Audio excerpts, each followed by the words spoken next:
Boker Tov, Shavua Tov, un petit scoop en attendant notre atelier Zoom de dimanche prochain sur le quartier de Saint-Paul.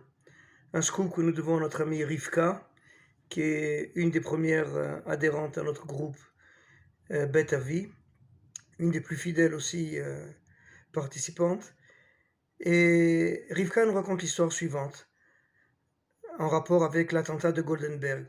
Rivka et son mari habitaient le quartier Saint-Paul cette année-là, et elle nous raconte que ce dimanche-là, on se rappelle que l'attentat a été perpétré un dimanche après-midi, à 1h de l'après-midi. Ce matin-là, ce dimanche, elle est sortie avec son mari. Ils ont pris leur voiture, une Peugeot blanche, vous allez voir tout à l'heure pourquoi c'est important. Et ils ont commencé à faire le tour des endroits sympathiques à Saint-Paul. Là, on peut manger des pâtisseries ashkénazes, des pâtisseries sfarades. Et au passage, ils se sont arrêtés devant la boutique d'un coiffeur. Un coiffeur qui se trouvait juste en face de Goldenberg, coiffeur Yoram, pour ceux qui se souviennent. Et elle me dit, on a garé la voiture devant la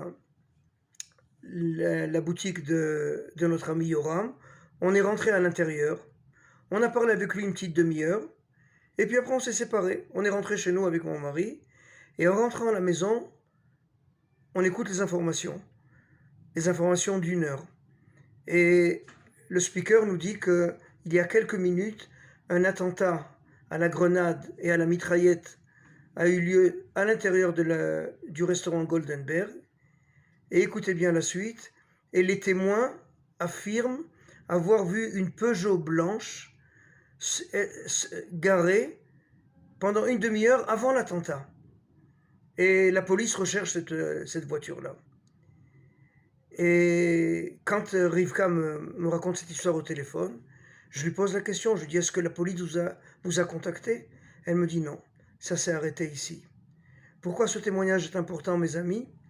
Parce que, comme nous l'avons rappelé hier encore, la police française, ou plus exactement les services spéciaux français, de suite après l'attentat, avaient contracté un accord avec Abu Nidal, avec le groupe terroriste responsable de la tuerie.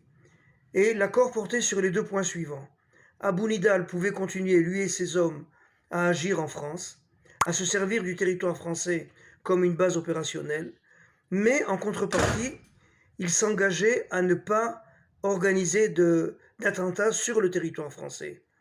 Et là, à travers ce petit témoignage, à première vue complètement anodin, de notre amie Rivka, on voit à quel point la police française n'a pas fait d'efforts pour essayer de retrouver cette voiture-là, qui aurait pu, en tout état de cause, être une piste tout à fait valable pour essayer de mettre la main sur les terroristes.